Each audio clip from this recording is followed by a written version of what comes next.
Good morning. Welcome back to SBJ Weekend Review. I'm Keagan Holsey. To my left is Chad Holsey. This is a podcast where we go over this past weekend here at Shiloh Baptist Church. How we doing this morning, Chad? Fantastic. How are you? Great. What are you drinking? Coffee. Out of a woman's head? It's that lady from Golden Girls. And her name is? No idea. Oh, well. It's the old one, so I think her name is The old one. We'll just call her the old one. Blanche. I was thinking Blanche, but I don't know enough about it. So I don't think I've ever watched an episode of Golden Girls. So I haven't either. Well, then why do we have a coffee cup of her? This was a gift. Gotcha. I think it was a gift from Mom, actually. Oh, Tracy. So, well, hey, we had a pretty tiring weekend. Yeah. Sundays are already a lot. We decided to throw a wedding into the day before Sunday this week. So I'm a little bit more tired than normal, but the wedding was great. Is there anything about the wedding you want to talk about? Oh, a lot. Do we want to do that now, or do we want to wait and save that towards the end? It's up to you. Well, let's talk about Sunday, and then we'll head into the wedding and some things that happened there.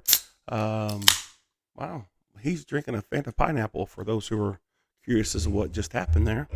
We have a few leftover drinks from the wedding, and we're partaking in that, so we're kind of excited about it. So, anyhow, Sunday school, we wrapped up. Every story has a villain.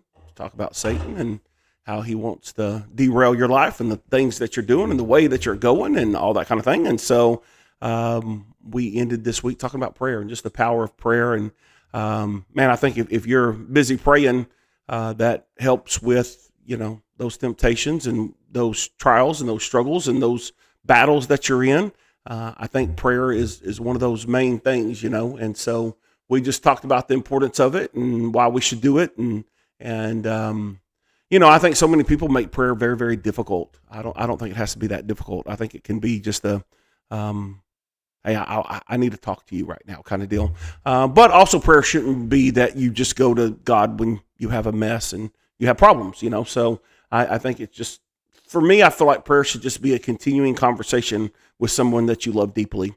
And, I think there needs to be some aspects to it of praise and adoration and thanksgiving.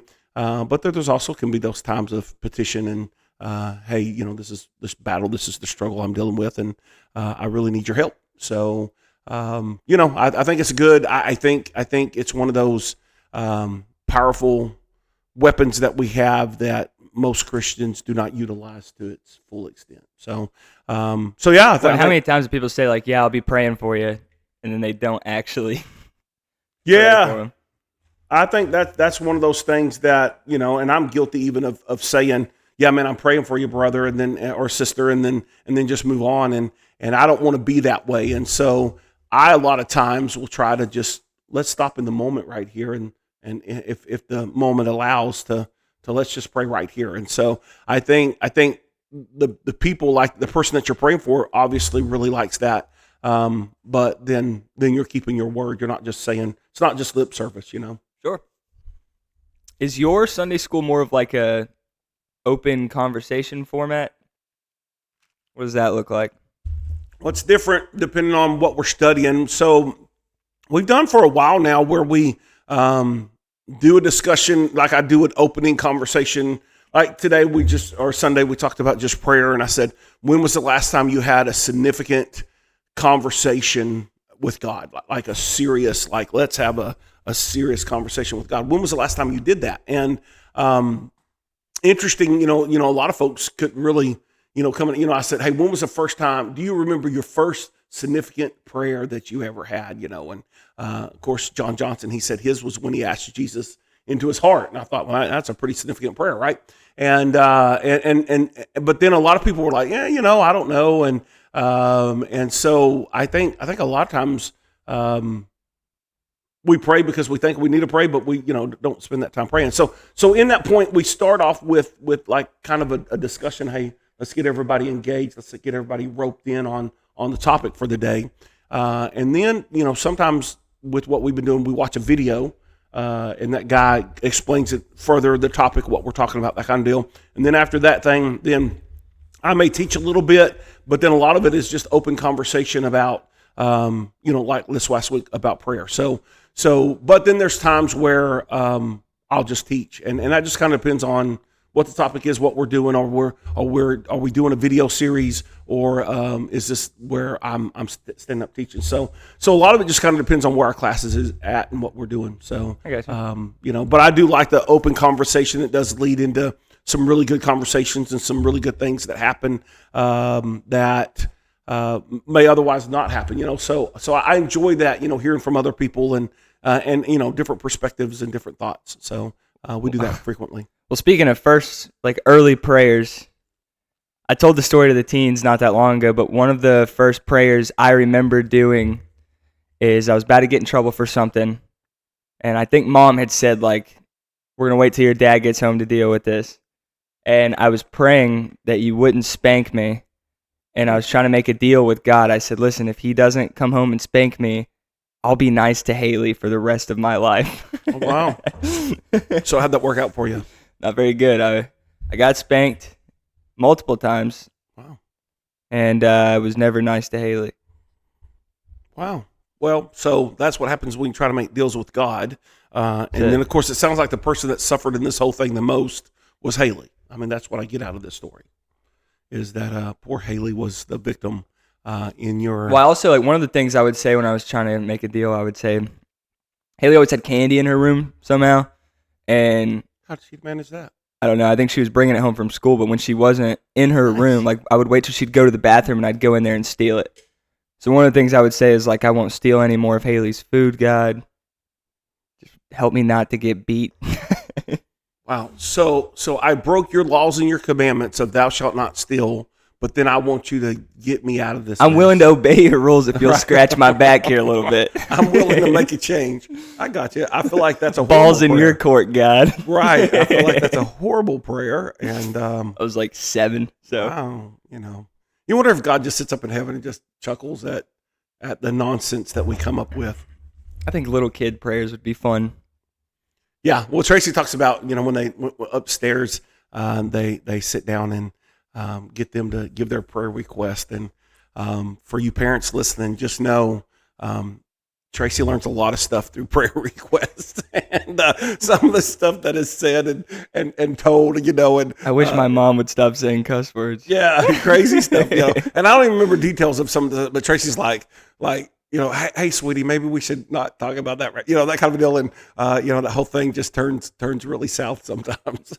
What we should have done? We should have got a little bowl for some of them peanut butter pretzels and stuck them over here. I don't know that I'm gonna be crunching on a purple pretzel while I'm having a conversation. I know, but at least get them out of my eyesight. So last night I was sitting there eating those peanut butter filled pretzels when I got home from college class, and but I was flipping through channels. So when you flip through channels on the streaming thing, there's no noise. It's just quiet. And I'm eating those pretzels, and Tracy goes, don't eat another pretzel until you pick a channel. She was tired of hearing me crunching on them pretzels. She's like, I don't want to hear it no more. She was funny. She was sick of my crunching. So I didn't see her at all after we ate lunch. Yeah, she went straight to bed, and had heathen skipped Sunday night. I think she was pretty tired. So big happenings, So that's what we do in Sunday school. I don't know what we're going to start this week. I'm kind of excited about what we're going to start this week, but I don't know. That's one of the things that I need to do this week is figure out which direction my Sunday school is going to go, what we're going to study and learn. So hopefully by the end of the week, definitely by the end of the week, we'll have a plan and ready to start on a new topic and a new conversation. So I think it'll be good. Yeah. Well, we're still in 1 Thessalonians in my class. I think next week will be our last week in there. We're coming up on a close of it. I'm already saying dude. I can't help myself. Gosh. You just did it after you got on yourself for doing it. So we kind of started out talking about how Paul starts off with the greeting, goes into thankfulness, has this heart posture of gratitude, talks about how much he loves and cares about them. And I think I mentioned this last episode. We were laughing about how he said, I can't wait to be with you guys again so I can start pointing out all the things that you're doing wrong. And then it's like he almost gets too excited to point out the things that they're doing wrong, that he doesn't even wait till the next time he sees them this next chapter that we're in. He immediately jumps in and starts trying to correct stuff. But this week, unfortunately, pretty awkward topic to talk with anybody, let alone teenagers. He starts off talking about sexual immorality. So we kind of, that was pretty much the length of what we talked about that whole week, kind of God's idea of that and what it should look like, that being in, the covenant of marriage between one man and one woman. So that was fun. Got a lot of, they were listening. Nobody laughed, which is good. That's helpful. But we kind of had already read one of the verses that it starts off with, where he says, like, for this is the will of God, your sanctification. And then at the end of that verse, he says, flee from all sexual immorality. And we used that verse Wednesday night when we were going over the will of God and God's will for your life. But since we weren't really going over sexual immorality on Wednesday night, I kind of just put in is the 3 dots called an ellipsis? Is that what that's called? Hey, man, no, I don't even know what a comma is, so I'm not the person. That's true. So I'm pretty sure it's called an ellipsis. So I just, after the word sanctification, I just put an ellipsis. So they got to hear the back end of that verse this week. And we're going over, like, kind of Paul touches over 3 things. And after those 3 things will be done. I forgot what the second one is. I need to start coming in with notes because I always blank on them. But the first one, which is what we went over this week, was sexual immorality. And then next he goes over something else and then kind of talks about the end times a little bit. So that's what's coming up in the future. But it was, for how awkward of a message it was going to be and how nervous I was about it, it went pretty well. They took it well. I felt bad because I don't know how old he was, but Matthew brought his cousin. Nice. And nice. I pulled him aside and I was like, hey, man, listen. I was like, I don't know how old your cousin is, but I just want you to know we're kind of talking about sex a little bit today. So if he isn't at the stage where he should be hearing this stuff, let me know and we'll go take him to a class where he'll be a little bit more comfortable and I don't have parents getting mad at me. Yeah. And Matthew goes, he can take it. Like, well, okay. And what parents need to know, and you may not even know, but a couple of years ago, the research showed that your average kid's first sexual, their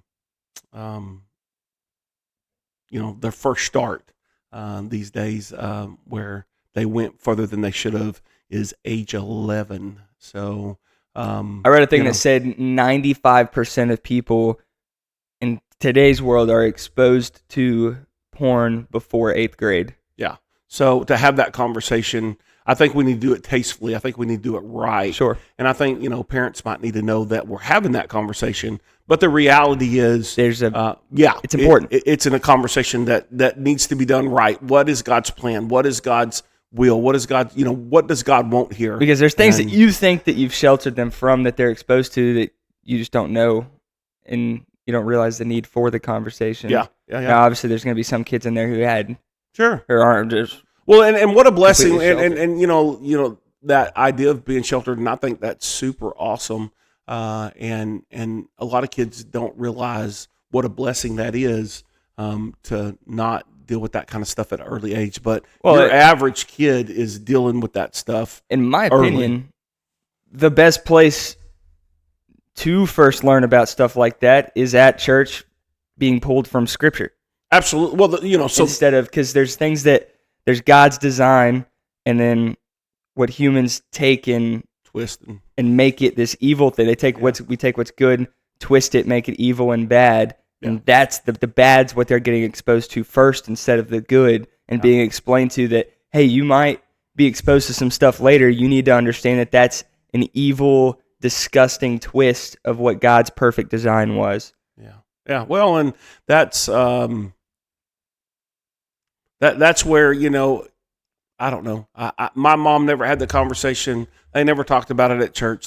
So it was my cousin Shane that told me everything I needed to know. Of course, it was Shane, and it was so coming from I should not be getting my this information from a dude that's my age, and that's probably not where your education should come from. No. So you look There's back always on that it and one go, cousin. It'd have been nice to have a conversation with mom or somebody other than your cousin probably. Speaking of that reminds me of, we were at Nana's house and me and Colton go outside and it was like almost Christmas. Kids, if you're listening, stop right now.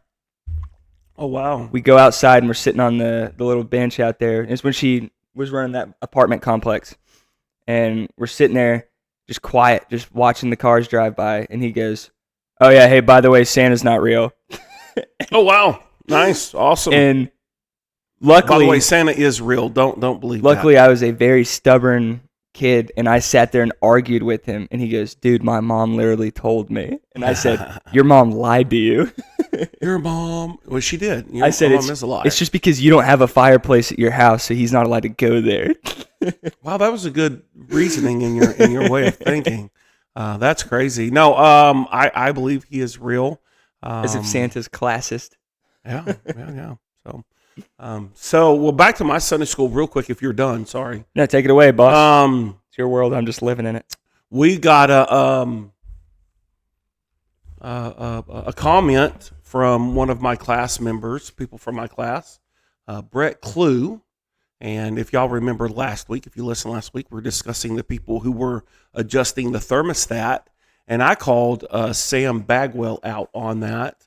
And Brett Clue jumps on there and he comments and he says that it is not Sam Bagwell. Here's what's frustrating. We're not trying to play a game of Clue here. Oh, I got you. Give us if it's not him, why don't you just go ahead and tell us who it is? Well, he tells us who it is. In the comment? He told me publicly. Of course, he walks in Wednesday night. So he walks in Wednesday night after he's made this thing. Sam isn't listening to the podcast. So Clue goes up to Sam and says, "Do you know they're talking about you on the podcast?" I mean, threw us under the bus immediately, completely said that, hey, these guys, this is what they're doing, blah, blah, blah. So that I was told who won. I believe Sam is. I guarantee you, Sam has still touched that thermostat. He's done it. I don't believe that he's never. Based on it. his reaction on the work day, I agree. There's no way he's not at least somehow involved. Thank you. And so I think he's in cahoots. But you'll never believe who admitted it and said that they did it. First off, I don't know who's in your class. Are the classes still split up by age or? Yes. So I basically do. You have the middle-aged people that have kids.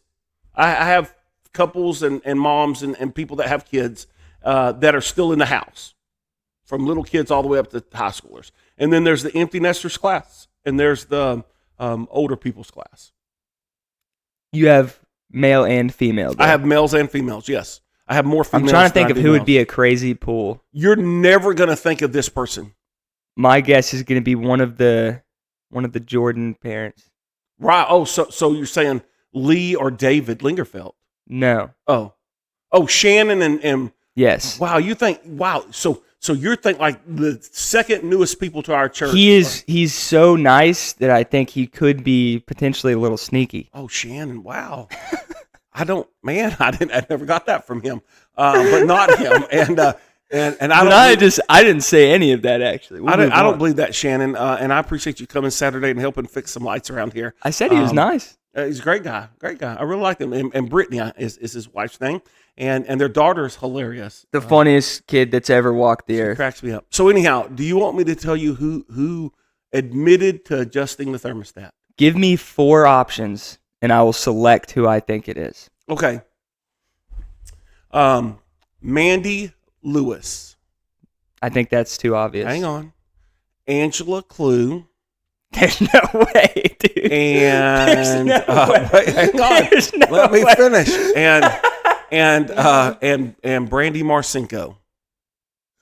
Well, just because you said there's no way, Brandy and Mandy are too obvious. So I'm leaning towards Angela, but there's no way it's her. She has admitted to messing with the thermostat and turning it down. I'll tell you, that is the last person. That's what I said. It's literally going to be the last person you think of. Literally the last person. That is so If funny. you were to go through everybody in that class, you would pick anybody other than her. She's a ninja. Moves in silence. It was them quiet people that you got to watch, man. That's so funny. That's why I was thinking maybe Shannon. Yeah. Well, yeah, and Shannon. Yeah. But I'm of the persuasion that Bagwell still has at one time or another adjusted that thermostat. There's a team of people working here. And it's crazy because at 68 degrees, it is freezing in that class. It's a very small room. And at 70 degrees, it is very hot in that class. And there just doesn't seem to be any middle. It's either freezing or it's hot. Well, and so it's unbelievable. Speaking of freezing, I got a little story about main service that we'll get to in a little bit. Okay, yeah, let's do that. And so anyhow, that's what's happening in Sunday school. Before we get there, though, like, does Mom listen to this podcast? I don't know. I don't have any idea. Because that might change how I present the story. Okay, well, that makes it super awkward for everybody that's listening. Well, so do you want to tell your story? Do you want me to tell what happened? Keep your flow going. You're on a rhythm. Well, I don't have much of a rhythm. We moved into first service. First service was good. I don't think anything exciting happened in my class. Daniel had an awesome shirt on. Daniel's a cool dude, man. I like Daniel. It was a button-up that just said, like, bruh all over it. That's awesome. I was cracking up. That's great. Good stuff. Sunday school? First service. First service, we, man, it was good. We had a good crowd. We seem to be pretty consistent. Run right there in the 50s, somewhere between 50 and 60. And it's good. Nana was in there, your grandmother, and yeah, it was a good morning. Went well. They're kind of I don't know what I love about them. One of the cool things about that morning service is it's a smaller crowd. So all those people go to the middle aisle to shake hands. Yeah. And so it's like that middle aisle is completely crammed with all the and they're kind of walking in a circle, working their way around like that, shaking hands. I mean, it's awesome. And that's a really neat deal. And so, but yeah, other than that, man, it was pretty non-eventful. In the services, we're getting to the end of Romans. Paul is wrapping up his letter, and he was just talking about having a life of purpose, live for a reason. There's a purpose and a reason, and you need to figure that out, and you need to live it. And I'm of the persuasion, I don't care what age you are, if you're saved, Jesus Christ is your Lord and Savior, you have a purpose, and the key to that is to live that purpose and to do those things. And so, and I think that's what Paul's trying to encourage the people at Rome, to live that life that has a purpose, live intentionally. I think so many people go, well, I'm a Christian, I want to live for the Lord, as long as it just kind of happens, I don't think that's how it works. We have to live intention. It's like you're never going to lose weight by accident. I've never, very rarely people go, hey, I lost 30 pounds and I just kept on doing what I was doing. That just doesn't happen. If to lose weight, you got to put some effort in, and same thing with your Christian walk. You have to put some effort in and work towards that, and do that thing. So anyhow, yeah, that was the main topic. And of course, then we ended with prayer, and it was kind of crazy how my Sunday school and the main service lined up with prayer, because I don't plan those things, but God does, and it's incredible how God does that. And I know God has done some things in your Sunday school that correlated or went with what we were talking about. 80% of the time, what I teach on, you touch on in the main service. And obviously not this week because you didn't say anything about sex. Right? No, yeah, we could try to stay away from that. So, but so even when I was a youth pastor for years and years and years, I can't tell you how many times we'd be sitting in there and we'd had Sunday school. Now we're in the main service and the preacher's preaching, and teenagers turn around and look at me like, "Dude, you literally just talked about that." What's funny is I'll notice because all the teens sit in front of me, and you'll be touching on something that I just taught on. And they didn't take, every now and then, there's some things I say they'll take notes on, some things they don't. I remember, specifically, there's a few times where one of the girls didn't take a note when I was saying it. And then you said it, and she was writing it down. I said, Sucka, I just said the same exact thing upstairs. Did you say you said it better than me? Why didn't you write it down then? Yeah, I know, I get that. It's funny, though, because it's funny how sometimes, even when you were younger, I would tell you stuff, and you wouldn't listen or whatever, and then a week later you come to me, Dad, so and so said this, and it was the exact same thing I told, and you were like, all in. I'm like, that ticks me off, man, because that reminds me, we were with Michael Hyatt and his dad. Yes. shooting Great guns, dude. and you told me to hold the gun a certain way, and I don't know, for some reason I guess I wasn't doing it, and then his dad came over and said, do it like this, said the exact same thing you did, and I did it, and you were like, hey, I just told you that, and I was like, okay, but this guy's a trained professional, so his opinion matters way more. Right, but literally said the exact same thing I said. Drives me crazy. Well, hey, now I've got two people's advice that line up, so now I know it's probably a correct statement. If I'm saying it, it's probably a correct statement. No. No?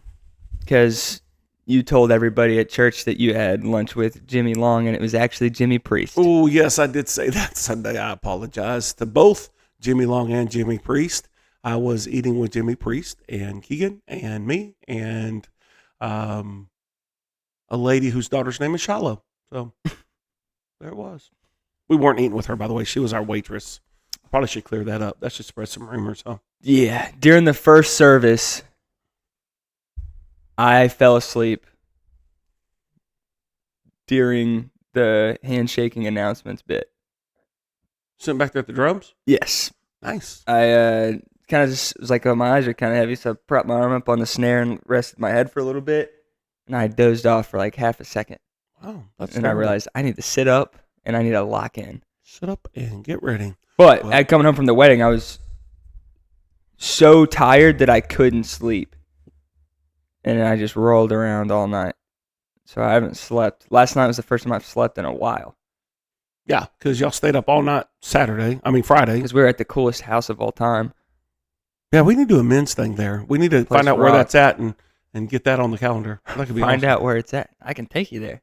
Let's go. I mean, we need to find out where it's at to rent it. Like, where do you go to rent it? I was talking to Madam President. Oh, you did? She said... By the way, that's Heather Pence, for those who don't know. She said she's been talking with the owner of the house. Ooh. Found out their kid goes to Chat Tech.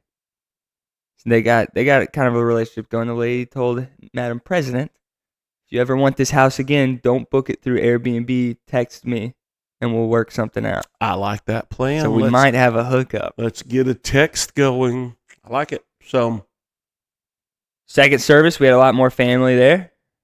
Yes. So my niece, your cousin, Skylar, and her fiance, Skylar. So we got Skylar and boy Skylar. So we call Skylar, and the guy we call Guy Skylar, boy Skylar. So, and then they have a little boy named Stetton. He's adorable. He is cute.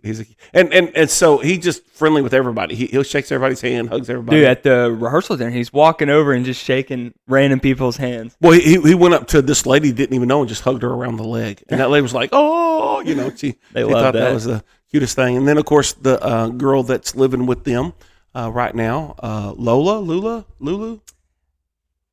Yeah, I never really had a conversation with her that went to what's your name. Sorry. So it's Lulu something. Anyhow, really nice, and I'm glad they were there. And then, of course, my sister, her husband, their two kids, and then the oldest kid is married with two kids. Kyle Byrne. Yeah, I like Kyle, man. He's a good dude. Love Kyle.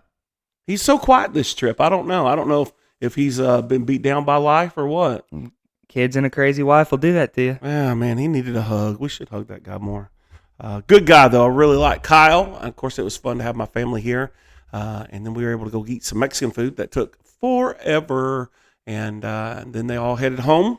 Well, during the service, though, so Bethany brought her dog to town because they're here for the wedding. So she came with her dog, and she put it in Mom's office, and I came out after I got done playing drums second service to go to the bathroom and grab my Bible, and that dog was going crazy. Was he? That's Dude, funny. And I felt bad because, it's obviously right here, and the security team sitting maybe 30 feet from the door, and that dog's just going nuts, and they just were having normal conversations if the dog didn't exist. So I went in there and kind of held the dog for a little bit. It was trying to get it to calm down, but apparently she waited to leave the dog in there until Randy Johnson's Sunday school class was over. She said she could hear Dusty teaching, was waiting for him to close it out, and then she left. Well, Mike Henry, first service, asked me if Brooke and Brittany were coming, and I said no because they've got two massive dogs, and I wasn't thinking. I could have just told him they could just put him in my office because there's a couch in there. And so he's in there still talking to people and could hear that dog barking. So he got excited because he thought Brooke and Brittany had come. But just Bethany's a little yapper. Yeah, and then Brittany and Brooke, if y'all are listening, Brother Elliot, Mike Henry, not Elliot. Sorry, Mike Henry. Mike Henry is very upset with you too. Oh yeah, he told me to tell them. Yeah, you missed out on getting to see him. Yeah, you missed seeing him, and so he was not happy with y'all. We understand that y'all couldn't stay, but Mike does not understand that. So you may need to give him a phone call and give him some love. So anyhow, but we appreciate all the family that came and all the family that were here Sunday and all the family that came to the wedding. So it was good. Yeah. So you want to swing into college class last night? Sure. So a lot of the group that comes are my friends who I've been trying to push and force to come to this thing. They had forgotten about the class and had planned to go play football. And I was pretty upset. I texted the group chat and was kind of chirping at them. Well, it started pouring down rain outside, and we could hear it from the youth room. So I texted the group chat, and I said, "This is God saying, get your butt in a church." But I still know them answers, so I just assumed they weren't coming. So it's just me, Dad, Bradley, and Sam sitting there talking. And to be completely honest, we were both getting pretty discouraged because we're like, man, we're tired. Like, it's been a long weekend already, and now this just feels like we're just wasting time because nobody's here. Kind of discouraging. And it's like 6:20, 6:30, and it's just us four. And I'm thinking, what are we doing here? Yeah, and I guess in typical college age kid fashion, people just started showing up one by one, and it was like 6:40, and there's still people coming in the door. Some of my friends came, and then some other people came as well, and we started getting the game going, and there's just more people showing up, and it was kind of like okay, I need to chill out and remember sitting about me, because it's easy to fall into that, like, oh, I'm wasting my time here, when in reality, there's no such thing as wasting your time. If there's at least one person that shows up, then there's still something that needs to get done. Started the game went pretty well. Dad had hidden a bunch of little Jesus figures out and around the church.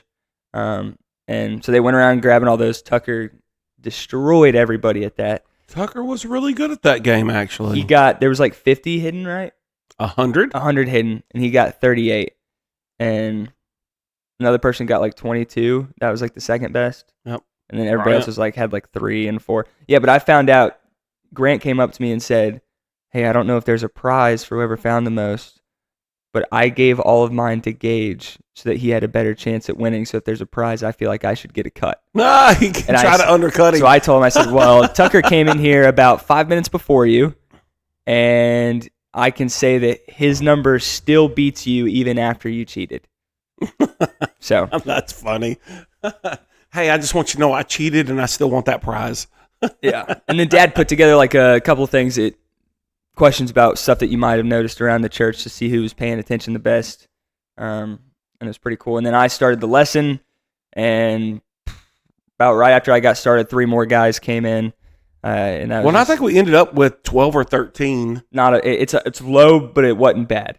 Well, but you think about it, if Haley and Alex would have been here, and then a couple of Haley's friends that came last week would have been here, then our number is really, really good. And so, but at first you're thinking this is, I don't know. I think it was just the devil and trying to be this, trying to cause discouragement. But even with people coming in after you had started teaching, without saying names, the Lord really blessed there, and you were allowed to have some really good conversations. Yeah.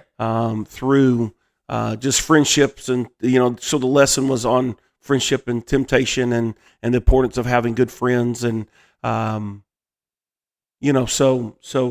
I mean, if you want to Yeah, and real quick, I'll just say this before I get into those stories. Another reason I was pretty discouraged is because we were watching the Cowboys just get their butts handed to them on the big screen, and it's just so frustrating because, obviously we know it's not ever going to be our year, but I'd like to at least have a winning record. I just don't understand how you can be so bad and spend so much money and still be so bad. I can tell you it's 2 words.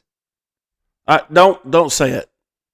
Jerry Jones. Wow. You said it. It's out there. The whole world knows. The whole world already knew. No, I think you surprised some people right now. There are some people right here that are completely shocked by what was Anybody said. who knows anything about anything knows Jerry Jones is killing that organization. Anyways. It's sad. Anyhow, so we're talking about friendships and stuff, and one of the guys that came in late came in with a guy that I had never met before. I knew the guy. So it was one of my friends and his little brother, and he also brought one of his friends, who I found out later is his roommate at college, and he kind of gave me a call while I was on the drive home and said that this guy isn't a Christian, haven't really ever been around church, and the whole reason they were there is because the guy called my friend Grant and said, "Hey, y'all, I know y'all left football. Where are y'all at?" And he said, "We're at Keagan's church watching the Cowboys game." And so he said, "Oh, okay, can we come?" Grant said, "Sure." So these 3 guys show up thinking they're going to watch football, and they come upstairs, go in, and I'm in the middle of a lesson. Surprise, surprise. So this guy who's on church, you could tell, was kind of like, what the heck? I felt like he did not want to come in. Yeah. In fact, his friend was like, "Come on," and his friend's like, "No, I don't want to do that." He was like, "This is not what I signed up for. It's not what we said is going to happen."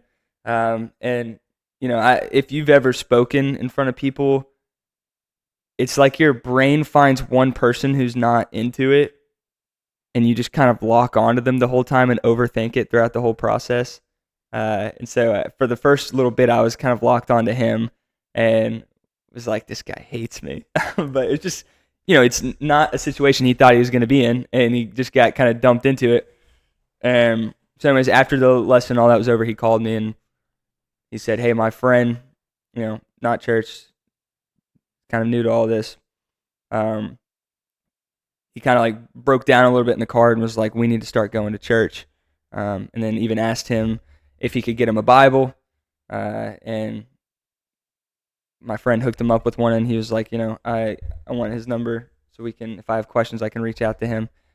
So seed's been planted, and it's really cool. And the guy who brought the dude even said, this whole experience has been kind of eye-opening for me because I wasn't looking at this as an opportunity to reach someone, but I was looking at it as an opportunity to have a little fun and not have to be so conscious about, my faith and stuff like that. So it was pretty cool. And then a couple of the guys were asking me questions and stuff when we got into the gym, and we had a 5-on-4 basketball game going out there until like 9 o'clock. So just going from complete opposite ends. The whole beginning, I'm sitting there discouraged, wanting to go home, not wanting to be here, just want to go to bed. I'm over this. And the whole drive home, I'm just smiling and laughing, going, okay, God, I got you. Well, it's something that felt like a complete failure and a flop, and what's the point? And God still took something like that and made it into something, a really, really cool night, and some really good connections and some really good conversations. And even in the 3 weeks that we've been doing it, we have found that God just kind of keeps doing that, And so, I think that's where we need to just let the Lord do His thing, and we do our part, of course, and then just let the outcome be God's, And I think that's what happened last night, and we see that God did a really neat thing, and like I said, it turned out to be really, really, really good. So it was a good night. So. And every time I'm at church and I'm like, man, I'm tired and starting to get discouraged, something like that happens. Yeah. I think that's the way. Where if you'll just block out the noise from the enemy and let God do His thing, keep pushing, good things will come. Yeah, but sometimes I think in life you just put your head down, do the right thing because it's the right thing, keep pushing forward, and know that ultimately God's going to have the victory in it. You know what I mean? And so sometimes you just what are you doing here? I don't know, but I'm going to keep doing it because I feel like this is what God wants me to be doing, and just keep doing it. And we saw that. I mean, just look out really good. How he intentionally worked everything out, because those guys weren't trying to go to a church class. They were trying to watch some football. Yeah. Yeah. And now a seed's been planted, and he's wanting to dig more into this whole God thing. And it's just super cool the way God works. Well, and it just took a little rainstorm that the Lord blew through here real quick. Something that I learned is we got to start lying to people and telling them we're just watching football on Sunday nights. And watching football. Well, I'll tell you what, man. We had some banana pudding and chocolate eclair left over from the family dinner we had up here Thursday night that Mom made, and man, just really, really good. And I thought, well, we'll let those guys, have some of it. That way we get rid of it, And my goodness, they ate a ton of that stuff. They tore through everything to where all that was left was one pan of eclair. I mean, that banana pudding was gone so fast it wasn't even funny. And Gage goes, "Hey, was your dad serious when he said to take this pan home?" And I said, "Yeah, man, go for it." Gage dumps this. He had already made a plate that had a mountain of this eclair on it. He dumps it back into the pan, throws his plate away, and takes that pan home. And he told me, he said, "My whole family says thank you, by the way." So apparently he brought it home, and his mom and his dad and his 3 brothers came, and they all ate it. And so it's pretty funny. He took a whole eclair home with him. Well, that's good. We need to get it out of the church. I don't need to be eating it. So, I took home a little bit of banana pudding. There goes my breakfast for the week. Yeah, there ain't no breakfast here now. In fact, I don't think there's anything left in there. You know what? I'm out of Pop-Tarts because you remember that box I bought last week when we went to Walmart? Yep. I ate, this is bad, Wednesday from 4 to when church started, I ate 3 Pop-Tarts. 3 packages or 3 just? 3 packages, so good. Six Pop-Tarts. Total Pop-Tarts. So that's a total of 1,200 calories just in Pop-Tarts, just so you know. I can't have something good sitting on my desk or it's going to be gone. Yeah, so right now I got Chex Mix sitting on my desk, left over from the wedding, and I'm afraid that'll... I don't eat when I'm hungry. I eat when I'm bored. Well, I just like to eat, so it doesn't have to be hungry downtime between bored. Work and church starting. It's bad. Any food around me is going to get devoured. Eat it.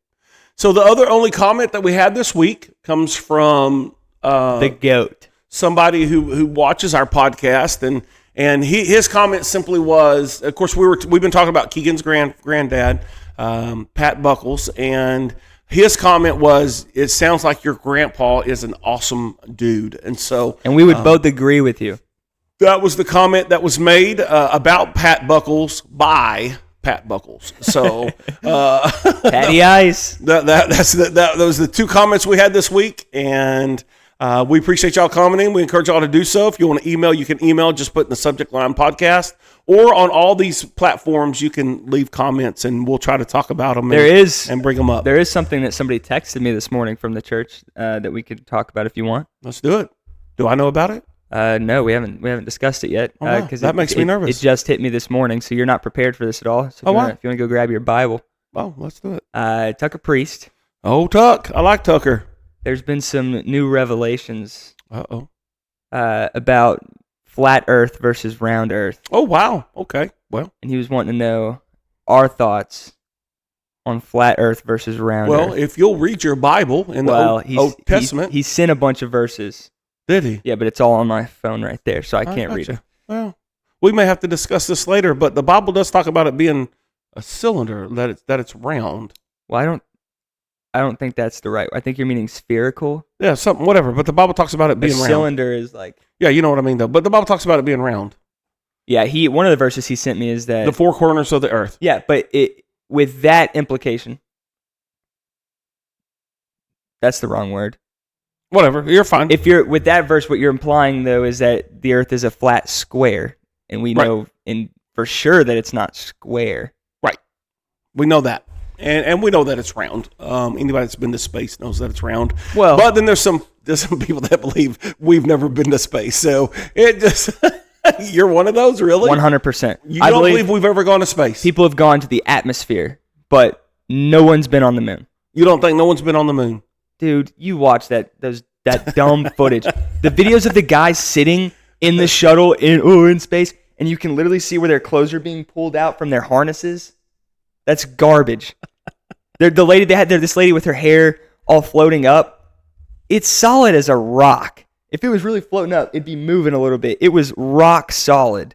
There's the guy where he's in the back, he's going across, and you can see where literally the green screen goes out as he's going through that door. It's all garbage. None of that's true.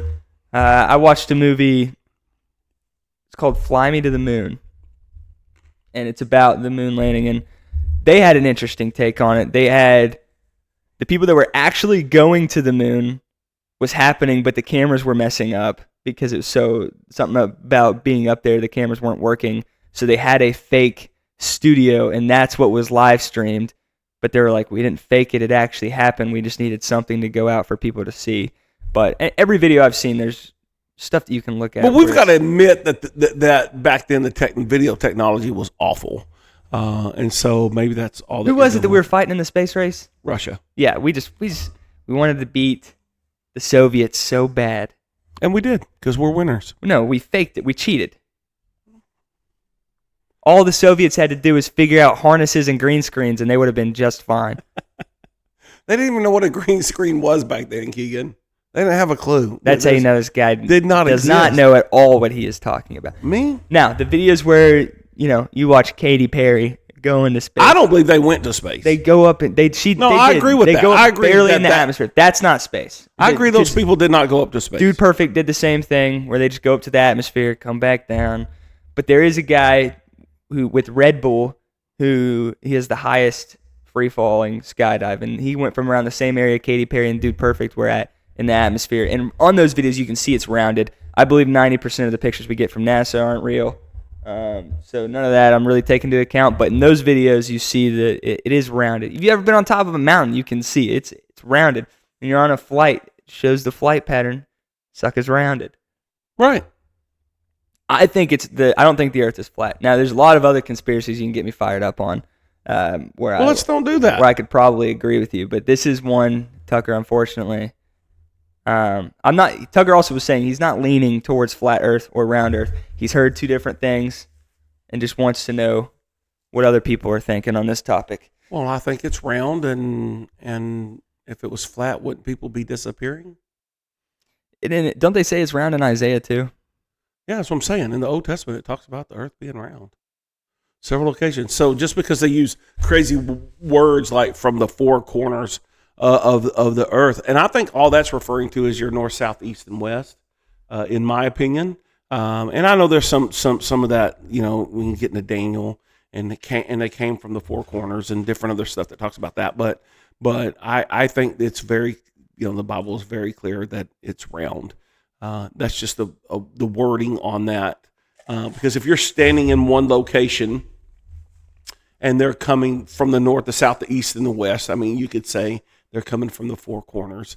But obviously, I don't know, maybe that's bad wording on the writer there. But no, I do not believe that we're flat. And that's just craziness. And I can't believe people are spending so much time and energy on it.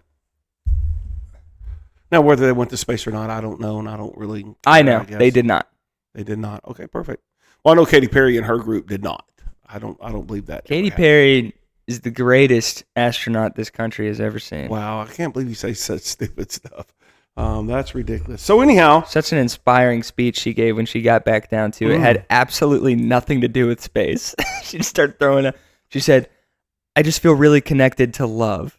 Good. It's like, love is in space. What, man? Yeah. That's where you got to go, is the space to find love. I mean, that's how that works. All right, well, let's spend the last couple of minutes we have, and let's talk about the wedding. And I have a question for you, and I want you to be honest. You ready? Oh, gosh.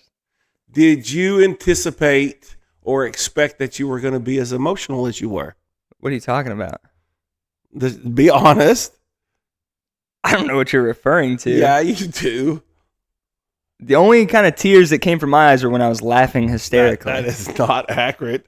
So let's. Here's the deal. You've already told so many people. Let's let this. Hank comes up to me and goes, "Hey, I heard you were crying like a little girl at the wedding." I haven't talked to Hank, so it wasn't whoever the heck told Hank. I didn't talk to Hank at all. I never had a conversation with Hank. I talked to Hank around lunch Saturday, and that was the last time I talked to him. Somebody told him I was crying. And I didn't talk to him at all yesterday. I didn't see him. No, I didn't expect to be well, the only part I expected to be emotional during was the speech, because when I was writing it, I used a line in there. I was talking to Alex in this line. I say, I hope you enjoy growing old with her as much as I enjoyed growing up with her. Oh, and everybody said that. And when I wrote that line, I was in my office. When I wrote that line, I started crying. Oh, wow. Okay. And so I knew during the speech things were going to go south quick. But that's not even the part that I cried at during the speech. I cried when I said something like, thank you for being the best big sister, but more importantly, thank you for being my friend. And that part's where I cried. And I was like, good night, dude. Get it together. Oh. But so I get a call while I'm in the groomsman's shack, which, by the way, 0 insulation. So they have an AC unit that's doing nothing. There's cracks in the boards. Oh, yeah. You can see straight. And then Haley's in a 2-story mansion. It's beautiful and all luxury. That's And fantastic. I'm getting a suntan lines on my face. Nice. But I get a call and they're like, hey, we need you to come out here for a first look. And I went, just want to make sure we're all clear here. I'm not the one getting married. What am I doing a first look for? I was like, all that's going to happen is I'm going to turn around and say, what's up? It's just going to be a waste of time and energy. I go out there. I turn around and I instantly started bawling, dude. Isn't that crazy, right? I was like, what crazy the heck? emotion. I was just sobbing. And it's like, the wedding's not even happening yet. It's just my sister in a dress. What am I crying about? Right. I was like, this is so dumb. And I immediately started holding my hand up because I got a picture camera in my face and a video camera in my face. Oh, yeah, they were there. I'm sticking it up. I'm like, hey, man. I said, y'all need to go somewhere else. And I went up to the guy and I said, you're going to burn that footage. So you can't let people know that I care about Haley, because then there's going to be an expectation that follows. Right. And I don't need that on me. We'll talk about craziness. I've worked up a good reputation here, and you're ruining that for me. But then after that, I was like, okay, I got it together. I'm just going to cry a little bit during the speech, maybe, and that's it. I think I cried the entire ceremony. Yeah. I don't think I ever stopped. Really? It was I kept turning around and looking over at the trees so that instead of people going, look at this little baby crying. Was it the words I was saying? No, I didn't really listen at all. No. Wow. Okay. Now we know. I was like, maybe if I'm looking over here, instead of them thinking this little feminine loser crying, they're going to think, man, look at this guy just so nonchalant over there appreciating God's nature. I'm going to look at these birds. I was like, man, that guy really loves those trees. Right. But no, every time I look out in the crowd, everybody was crying. Somebody's looking at me and crying. Oh, yeah. Let's stop looking at me. Yeah. Look at those two guys. Wrong focus. But Alex was crying. That threw me off. Wasn't expecting that. Well, but he said he was crying because you were crying. Alex said, I could hear Keagan crying. I then looked over and saw my sister crying. I looked at my mom. My mom is crying. Look up. Here comes Chad and Haley. And he goes, man, I just joined the party. he goes, so I started crying because everybody else was crying. I wasn't even looking at anybody. I'm just sobbing. And then I look over, all the ladies in your family are crying. Oh gosh, that's a nightmare. And then I looked at Jed Chadwick, and he was looking at me smiling with tears in his eyes, and I just lost it all over again as I finally gathered myself. Thanks a lot, Jed. Chad. But yeah, so I just stopped looking at the crowd. Oh, yeah, absolutely. I was like, absolutely. They're making this worse, but it didn't get any better because I'm sitting. The only times I stopped crying is when I was laughing because Alex was really nervous because he doesn't like being in front of people, and so he kept messing up the words. Instead, Dad would say, wing. He kept saying, wing, with this wing. And he would say, with this wing. With this wing, I'd wed. So I was laughing at that, and then when he's going to put the ring on her hand, he was shaking so bad that he couldn't get it on, and Haley she goes, all right, get it together. It was interesting. Because I didn't expect him to be I didn't expect you or him to be as emotional, and I didn't expect him to be that nervous putting the ring on. He was shaking. Well, then, and Haley was shaking so bad she couldn't get the lock on the plaque. Yeah. Which, how embarrassing is that? The whole thing is we're trying to lock this thing down, and I wasn't ever able to lock it down. It'd be crazy. That'd be crazy. Haley, there's a video that Mom posted on her Facebook that I thought was really cool.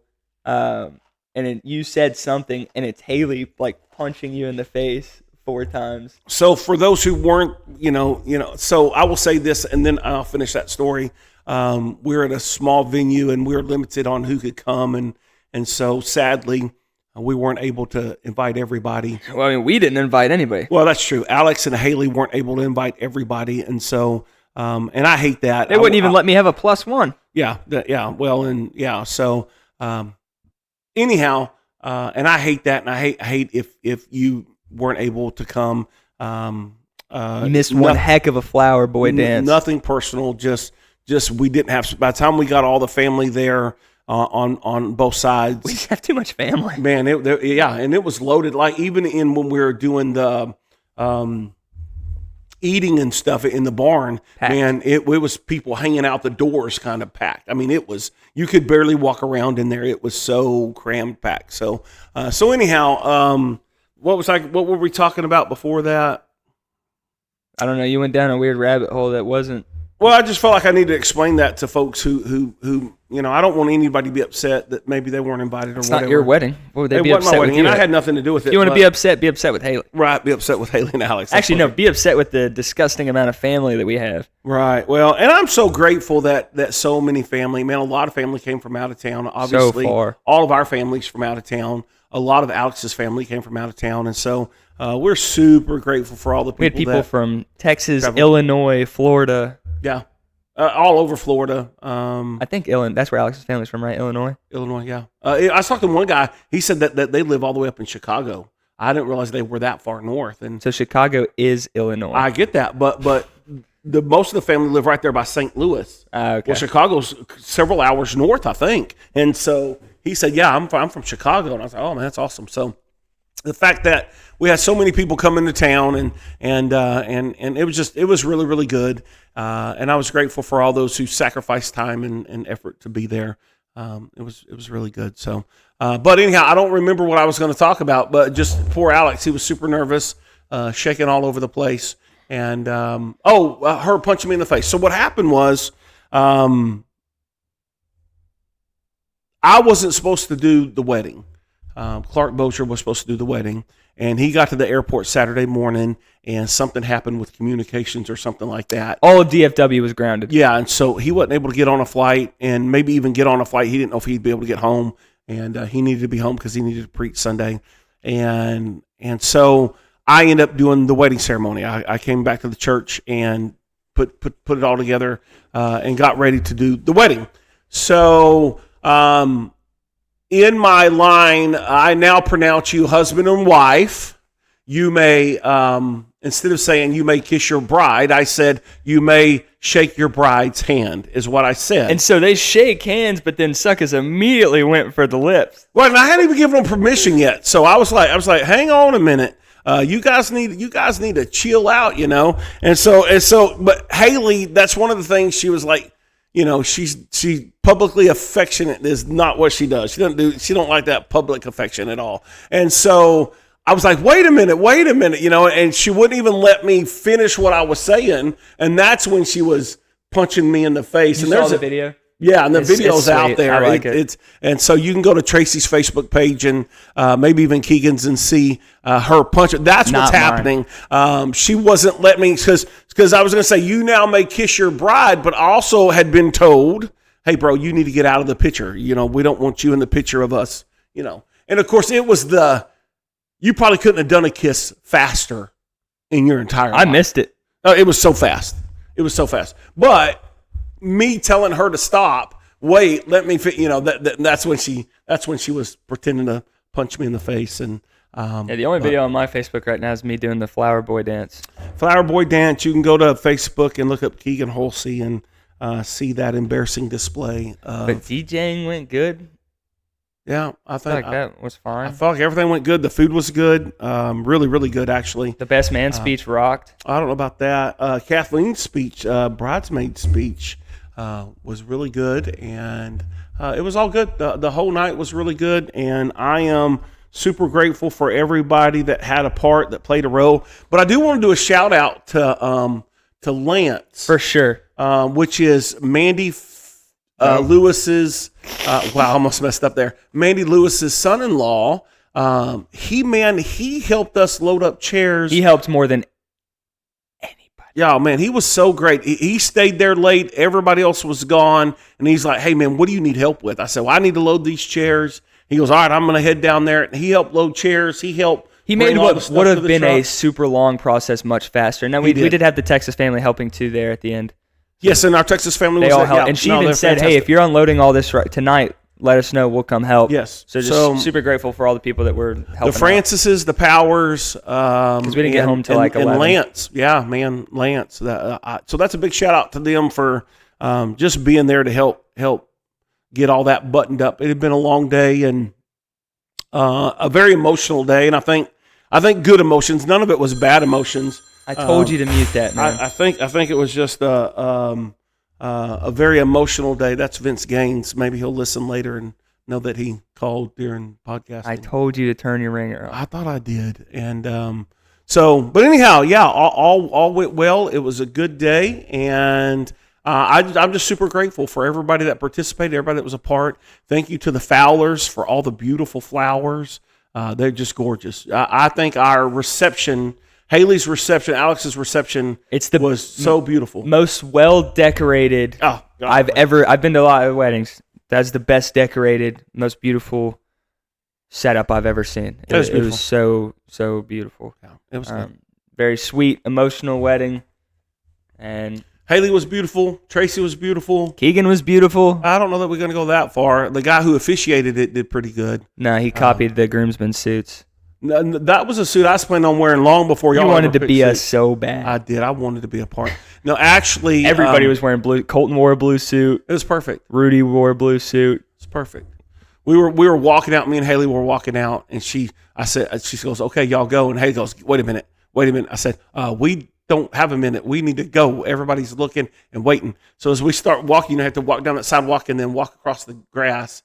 I kept telling Haley, I said, just look at the grass. Just look at the grass, because, of course, then that's when I looked up and see Alex. He's crying. Of course, that's when we see all the people crying. I forgot to say all rise.